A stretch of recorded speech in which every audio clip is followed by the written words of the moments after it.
So on today's RecWired podcast, lucky to be joined by someone I've known for a whole number of years. Welcome, Simon Curtis. Hey, Andy, how you doing? I'm good, thank you. So for those who don't know you, tell us a little bit about what you do. So I've been in recruitment for 20 years. My first job was working in your office with Huxley Reading. I think when Huxley was more of like a start out enterprise within S3. I think it's about 200 people. I feel what was quite a legendary office in terms of some of the people that came out of it. I cut my teeth there, spent 5 years there, spent 8 years growing another business from 6 to 120 people in 3 different countries. Worked in RecTech. We were one of Bullhorn's first customers in the UK, and I've kind of kept my hand into recruitment technology and how that can optimize sales operations. I then spun out a medical technology recruitment business. I now run my own search firm just focused on hiring reg and qual professionals in the US. But on the side, in the mornings before I start work, because I don't like twiddling my thumbs too much, my phone tends to ring off the hook with people needing help around any issues surrounding technology, but a lot of it around Bullhorn and how they can optimize it to get the best out of it for their business. So I've started some consulting work within the mornings, which is when I got talking to Walter and the guys within RecWired, who have been part of, I think, for about 2 years now. And now it's got to the point, I think, as the network's grown, where Walter, yourself, and Charlotte have shown an interest in possibly talking about helping out some of the RecWired network. 100%. So yeah, I remember that Huxley Reading office. Literally, if any recruitment owner is out there, that's how to build an office. Find some really awful real estate above Ryman's in Reading. Literally the only, at the time, early 2000s, when we moved in there, there was no office space in Reading apart from this office. That tells you how bad it is. But ultimately, the most profitable, had some great billers in there. And I think I actually interviewed you. It's probably some Tuesday night. And Pete Hart probably said, Andy, do you mind just Tuesday night, this lad from BT, he seems pretty good. And back in the day, could you go and beat him up? So it was a bit like, and yeah, the interview process were a lot harsher then, as I recall. It was like almost like, give us reasons why we should hire you, as opposed to, this is our EVP, you should come and work here. It was an interesting experience. I think at the time, I'm almost certain the starting salary was like £14,000 a year plus unlimited commission, obviously. Yeah, and everyone was driving Ferraris, weren't they? Yeah, a few of the guys had thrown their paychecks around in the office. There was definitely a few nice motors floating around downstairs. But it was, I wouldn't change it for the world. It was an amazing experience. I'm pretty sure it was you that asked me, as part of the interview process, actually, if I would leave my girlfriend to take the job. No, that's so Pete. I promise you that was Pete. And you know what the best thing he said is, I reckon he would. Yeah, I'm pretty sure I said I would, because I was looking at moving anyway. Why I contemplated moving to Reading, I still don't really know to this date, but I spent a good 18 years there for my sins. But it was great. I actually remember, I'm pretty sure, so there was 2 stages. And I remember before the final, not really still knowing a huge amount about recruitment. It was just the advert in the paper that got my attention that said, it literally said word for word, do you want a job in a non-PC environment? And that was the thing that caught my eye, because working for BT, as much as I loved the job, up poles, down holes, fixing phone lines, installing phone lines, it was super PC, super corporate. It didn't really suit me. But yeah, I remember before the final interview being quite nervous. So I'm pretty sure I went to the pub and banged back a whiskey before I come back to meet you. But I got the job. You did get the job. And I think what was really interesting was that the work ethic you had actually. Although you wanted to move on from BT, actually the work ethic and how passionate you actually were about doing it and how knowledgeable was pretty impressive. So yeah, I seem to remember being quite pissed because I quite fancied you for my comms team, and Pete stuck you on engineering and got the benefit of your billing for a good number of years. That was it, engineering under the guise of IT, but we won't delve into that too much. No. Then it was great. Then you moved on and left us like everyone else left S3, but and then you went off, worked with a company that scaled really quickly. What's really interesting for me, and I didn't know this up until last month, you were actually Bullhorn's first UK customer. Yeah, so Austin Fraser was an interesting journey, and it was a great 8 years of my life. I think I was employee number 6 when I started, and we grew it to 120 people in 3 different countries. But there was a point in around about, I seem to recall it's in around about 2010, randomly we got invited to Google's HQ in London, and they gave us an insight into Google for Business. So Gmail, Drive, etc. And it was my first insight into cloud. We had an IT support partner at the time, and we started exploring what it might be like, given the age and like demographic of the people that we employed, to try and create an at-desk experience that was as close to using your mobile phone as possible. And this started our interest and exploration into cloud. It came with a pretty considerable investment, but at the time, like, our setup was the same as any other firm you'd walk into. There's like HP thin clients everywhere. The idea was you could log in at any computer, and that was your mobility, rather than picking up the tower like you used to have to at Huxley and unplug everything if you wanted to move desk. But for us, looking at cloud gave us an early insight into A, scaling, I guess, B, mobility, but also disaster recovery. But then C, having like a more modern experience for the consultants. And if we really wanted them to engage with their work at a detailed level in terms of the relationship with their candidates and relationships with their clients, at the time we were on, I think we were on Bond Adapt, which we were on Bond Adapt. Which was quite costly to scale with as well, once it got to a point where we're investing in our own on-premise kit. It's amazing how many people from S3 went on to Bond Adapt, because what would happen is they go to Bond and say, can you just sell us easy access? They're like, no, we don't make that anymore. So, but have Bond Adapt, it's really good. I loved easy access. It was simple, it was great. I think it was a different time at that point. Literally, like, your weapons of choice were the phone or a mail shot. There wasn't really anything to it but that. Like, LinkedIn at the time that I joined Huxley was just getting off the ground, and it was this weird place of just, it was true like professional networking, and it didn't represent. It was like Friends Reunited for business. Yeah. And I generally don't remember doing a deal or having like a meaningful interaction off of LinkedIn probably until like probably 2009, maybe 2010. Everything, it was just phone, email, and on Fridays, paper mail shot. But yeah, coming back to the Bullhorn thing, so we started to explore a few CRMs. I can't remember how it came onto our radar, but someone mentioned a new firm coming to the UK from the US, which was Bullhorn. By coincidence, they also happened to be a cloud-based provider, which at that time, most of the other CRM providers were still either on-prem or maybe possibly had a web interface to what was effectively like an on-prem solution. So it was like a hybrid model. Whereas with Bullhorn, they were the only cloud provider. Mike Restivo was the sales guy at the time. So he was our sales rep. I'm pretty sure he's now CRO of Bullhorn now. And I'm still quite close to a lot of the guys there because they've retained a lot of the original team. He came out and he pitched us, and we got on really well with him and with Stuart, who was the like technical sales guy, who went on to start up Kylo, one of the systems integration partners.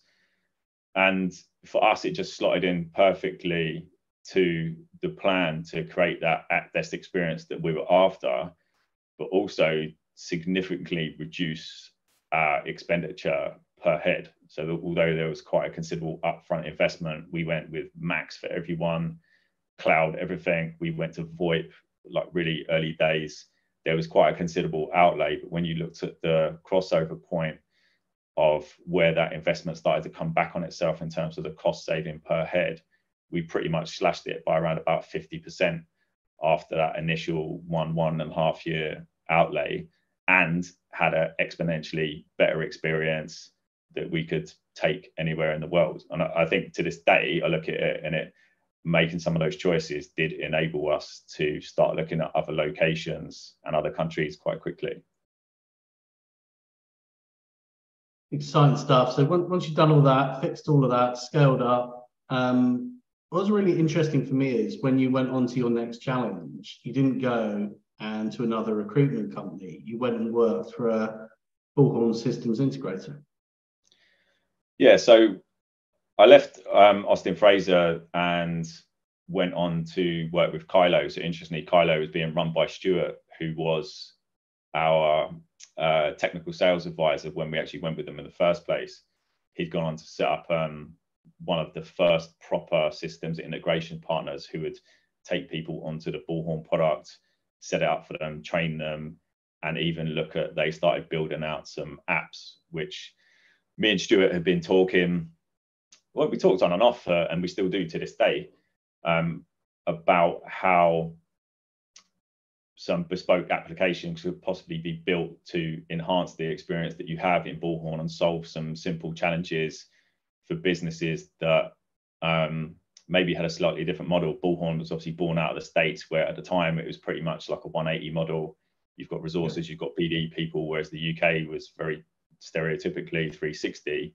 So there was some differences in the product and the way that it functioned at the time, which Kylo started to address. So I came on board with them to deal with their customers who were already on Bullhorn, but were looking to enhance the way they work with their business, whether that was how that supported their sales teams in the front office capacity, but also looking at the back office workflow, integrations into finance, commercial, credit control, APIs into their website, and custom work within the interface as well. Again, like looking at that kind of user experience on an individual level. So at the time, I traveled around the UK and Europe and worked with probably 40 or 50 different firms of between 30 to a couple of hundred heads, all in different markets, different operating models, but fundamentally a lot of them had similar challenges in Bullhorn really driving their sales process, rather than what you tend to see is it being more of a tool, an admin tool. A lot of people see it as admin. And even if when I go back to Huxley, a lot of people used to talk about they had to do their admin within the CRM. And it's interesting to see that from the businesses I know who have really got that piece right, where their CRM, whether that's Bullhorn or anything else, is at the center of their business and really drives and supports their sales process, gives them better insight, better intel to make more informed decisions based on data. It has 100%, it's enabled their scalability. It's not the sole and root cause of it.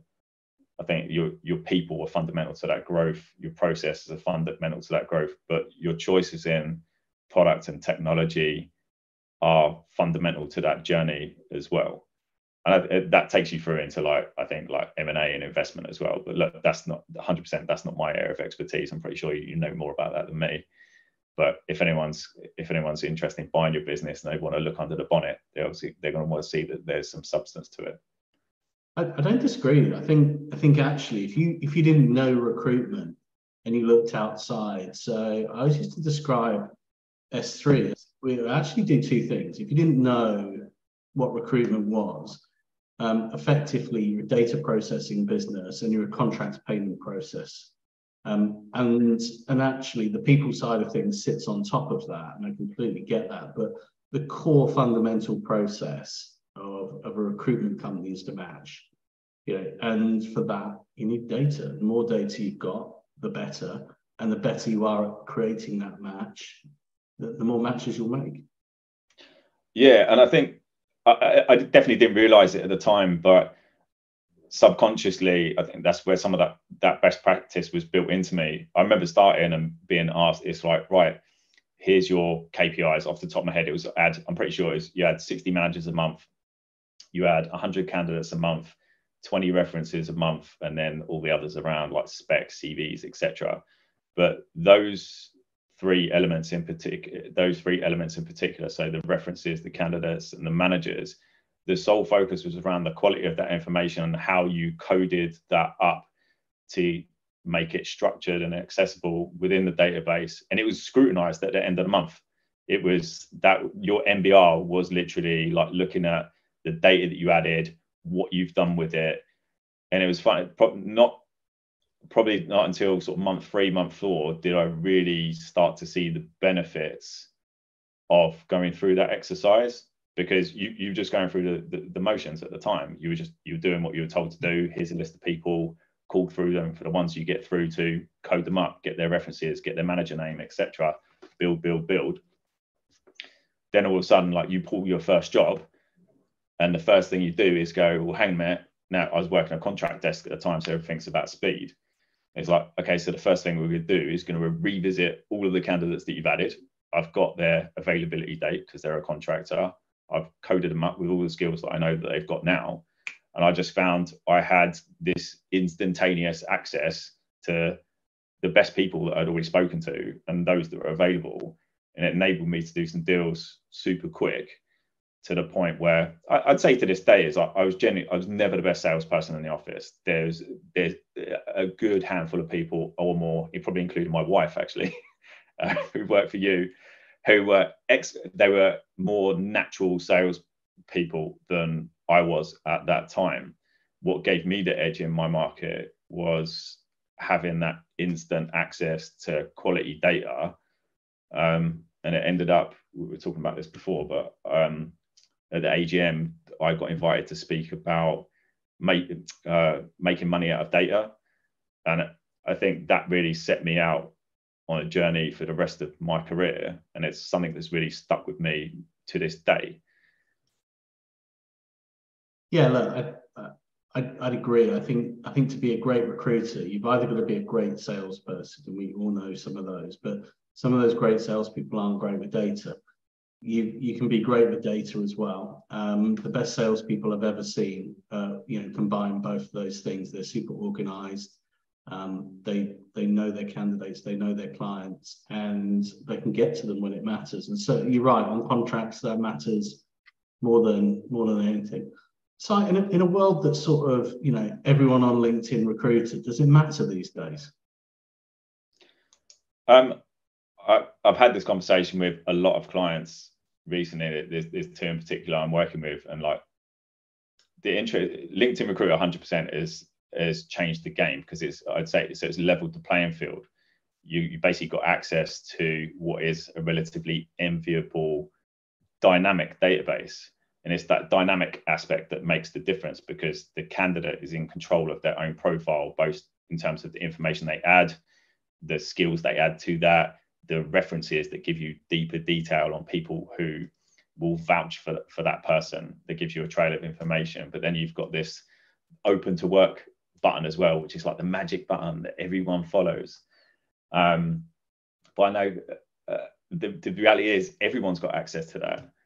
And a lot of the firms I've been working with recently have built up a lot of IP and value in their database, but their consultants this is actually like from surveying them anonymously. One of the questions is like, how much time do you spend on LinkedIn in messaging candidates, sourcing candidates, that to and fro, etc. Most of them are coming back to say they're spending 3/4 of their time on LinkedIn, but that basically means they're spending 3/4 of their time sourcing from a place that possibly everyone else has got access to, including their own internal talent teams.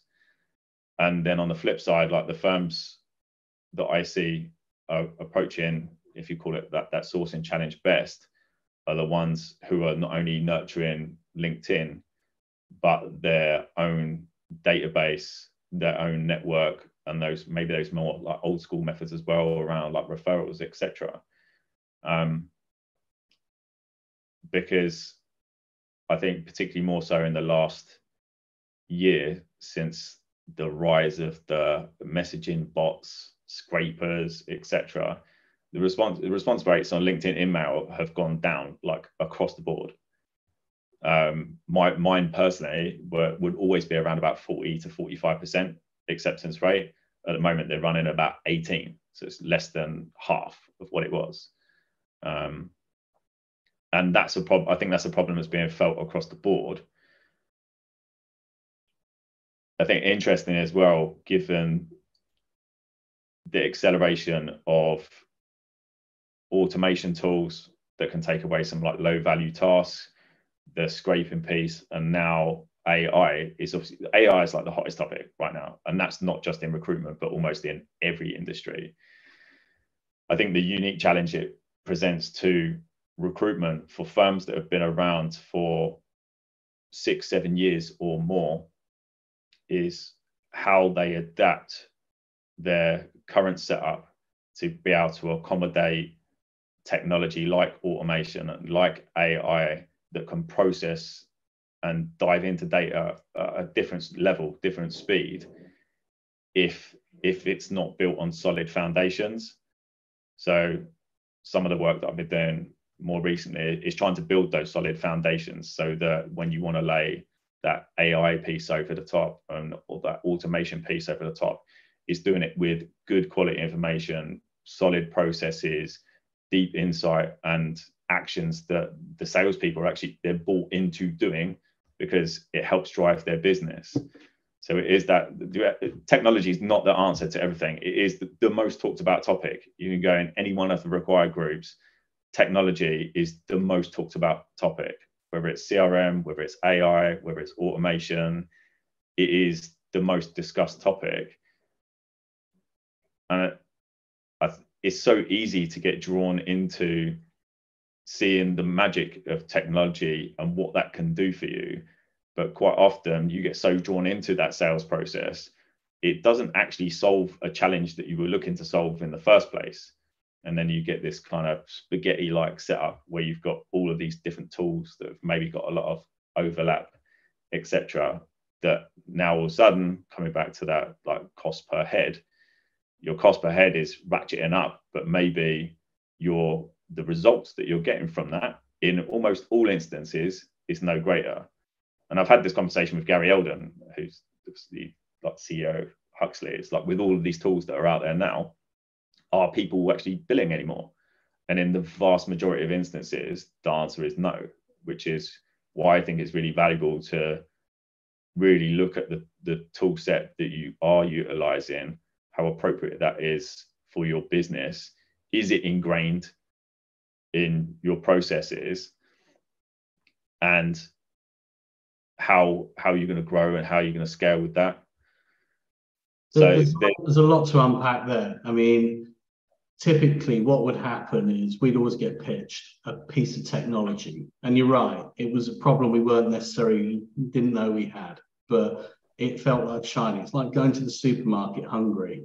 You basically end up buying a load of snacks and forget the milk, so actually understanding what you need to achieve is super important. But people used to come in and say, make your consultants give your consultants back X hours a day, therefore they'll make more placements.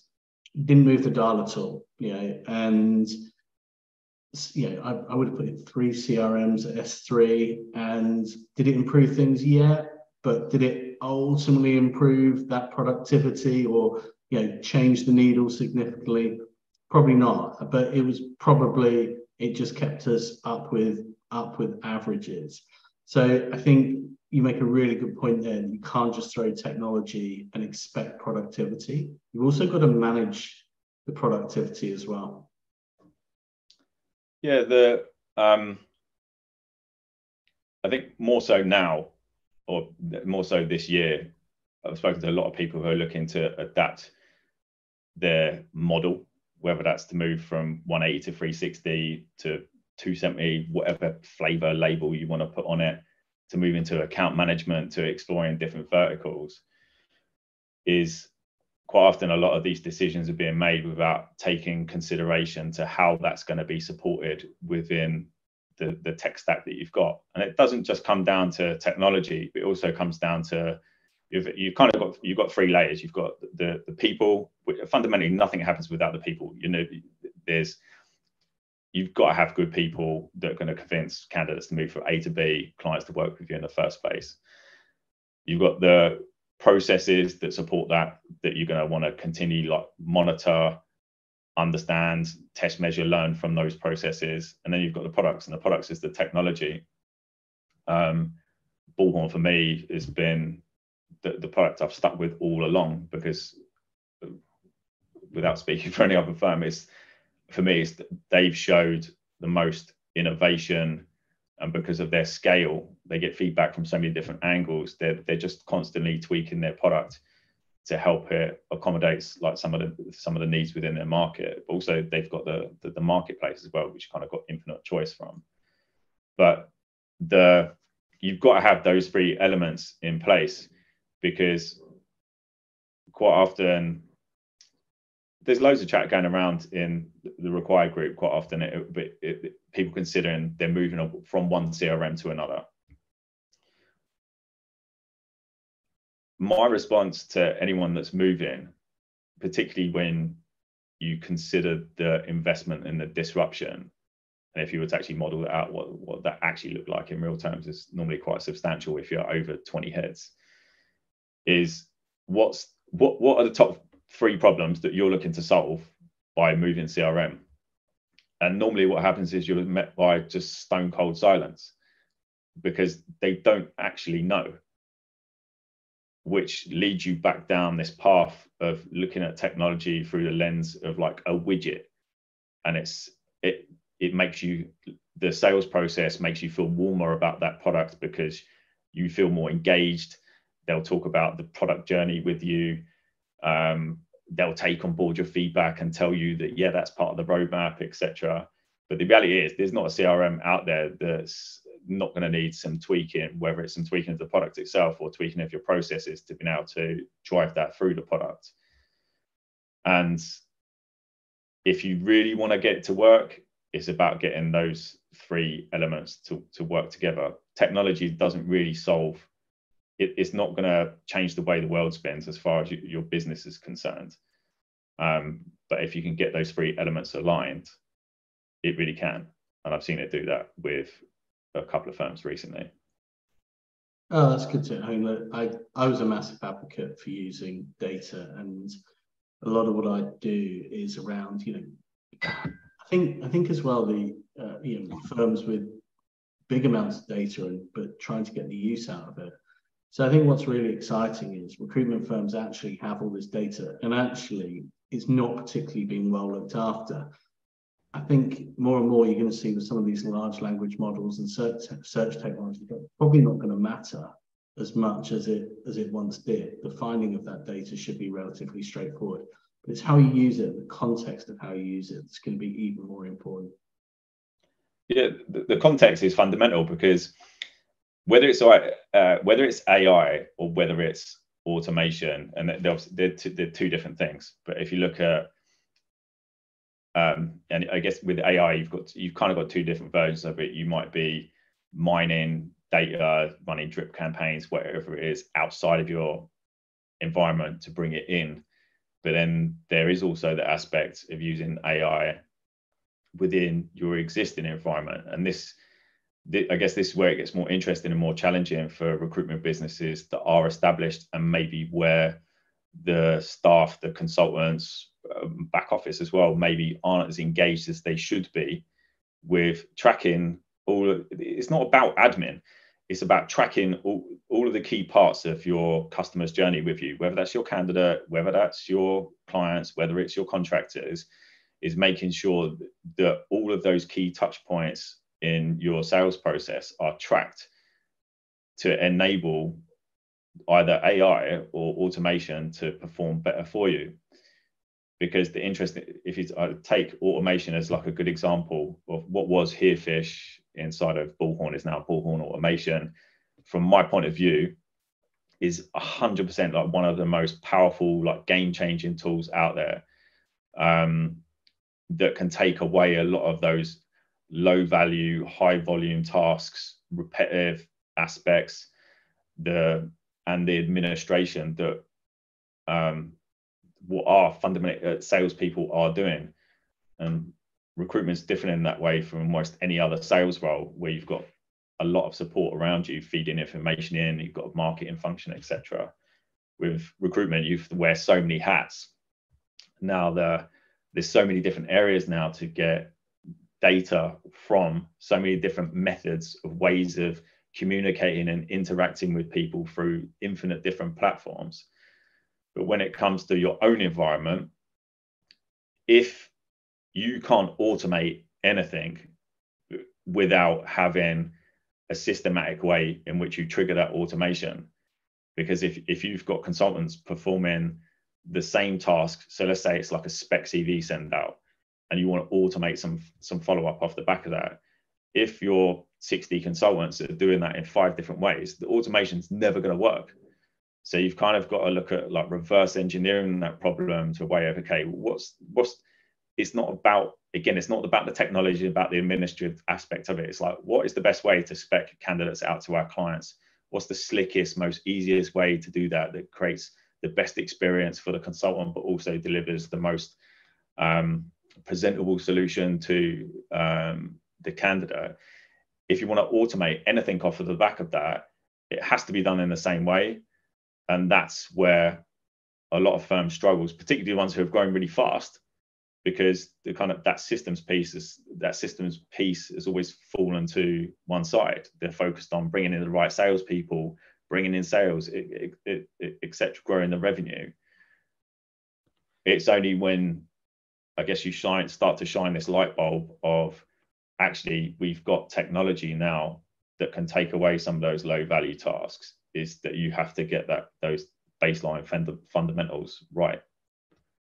Yeah, that's the trouble. I mean, by the time you get to that point of shining the light and having a look, chances are you've baked in a lot of bad habits, and it's a lot more expensive to go back and fix it. And it's difficult, because when you're scaling and growing, that sort of level of investment is difficult to justify sometimes. Do you take on people, or do you invest in systems? But I think people just need to understand that the more you put in earlier, the less it saves you in the future. And not just the less it saves you, the significant commercial advantage it gives you later on down the track.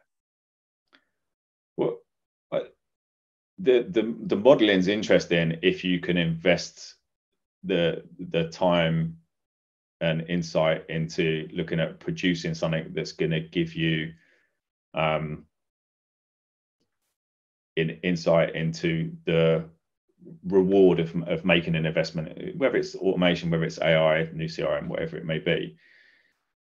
A bit of a rule of thumb, if I speak to anyone about technology, a bit of a rule of thumb I normally set, if it's anything sales focusing, is like, you should really be looking for like a 10x return out of whatever you're spending on this technology, and choosing 1 or 2 key KPIs to monitor the performance of that. I.e., what is that tool going to impact in my business? What volume and what revenue am I generating from that particular activity at the moment without that tool?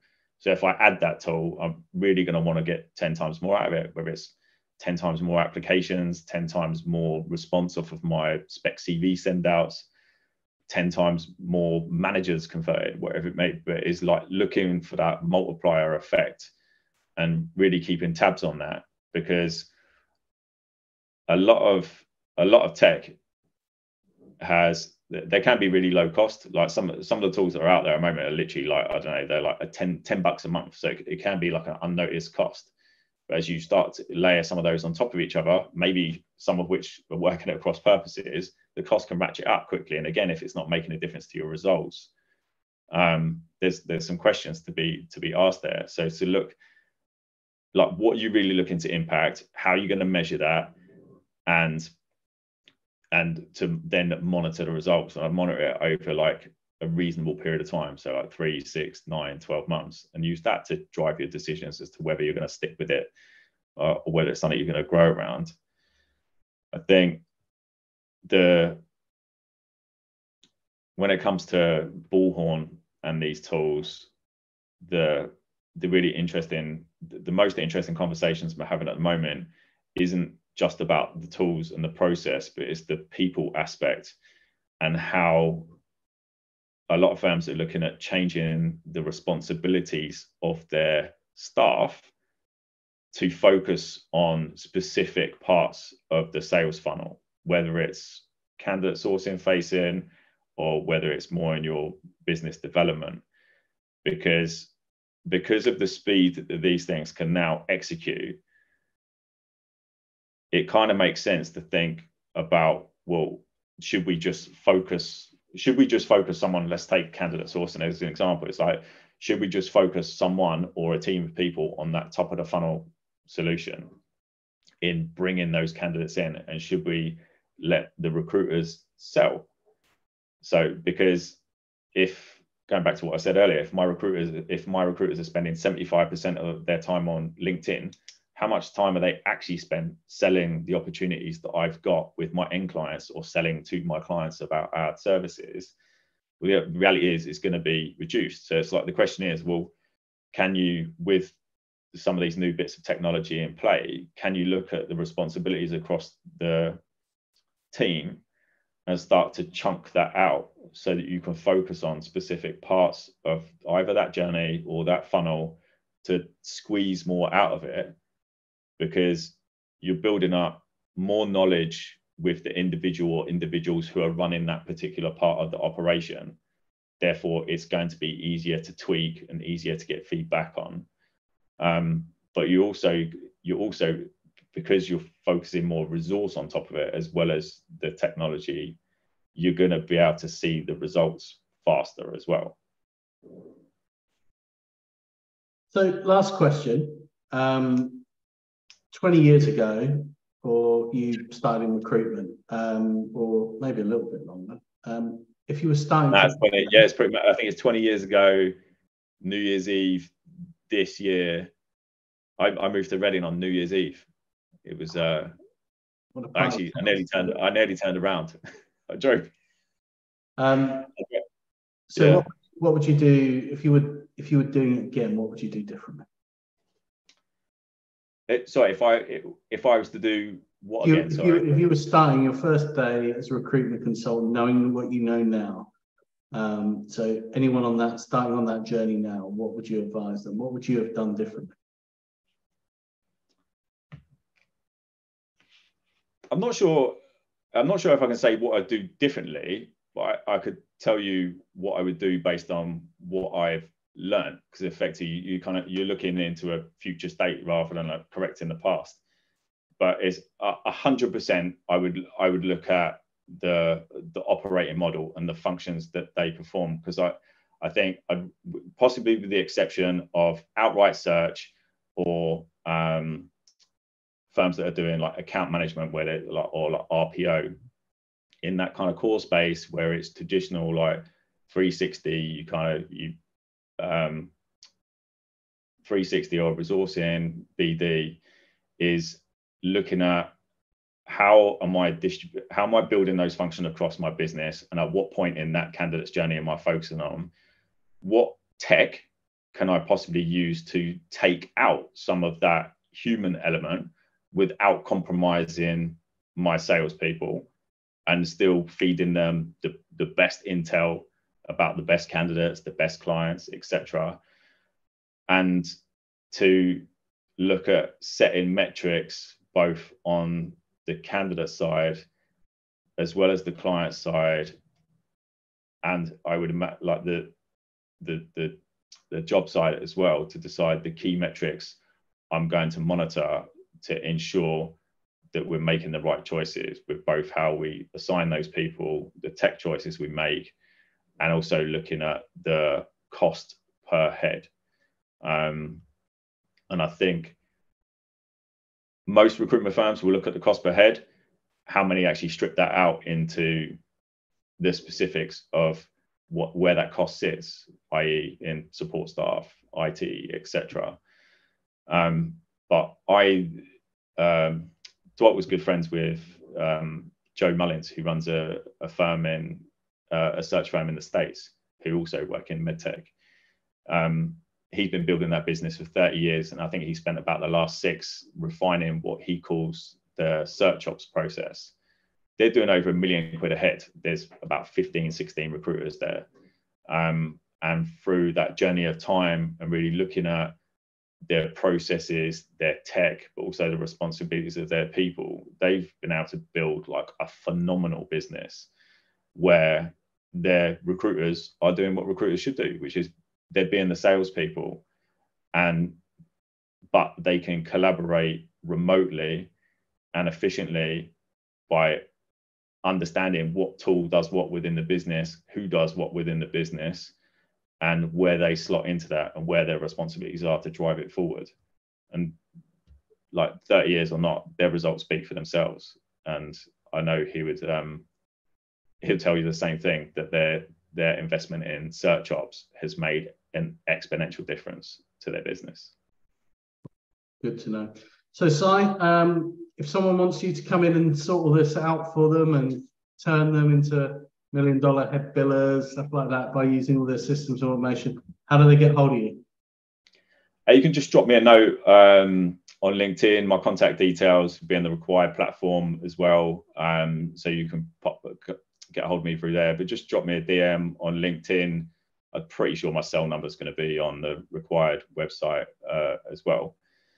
At the moment, I've got space for around about 8 or 10 more clients based on the work that we're doing, but I'm in talks at the moment with you're supposed to say I've got like 2 spots left. That's how it works. Yeah, well, it's changed already. Someone else has signed up this morning, so it's kind of, I guess it's changing on like a daily basis. And the driver behind it seems to be looking for efficiencies within the business and like deeper insight. But yeah, best way to get hold of me is either through LinkedIn or through the RecWired website. Yeah, and thanks for you actually give our members a lot of good support and advice just to being part of the platform as well, just part of the group. So if there are any founders out there who want to come and join our groups, just hit me up in direct message and we can look at the relevant group for you. So it's been great to catch up again, mate. And cheers, Andy. Very glad to have you on board. Indeed, feelings likewise.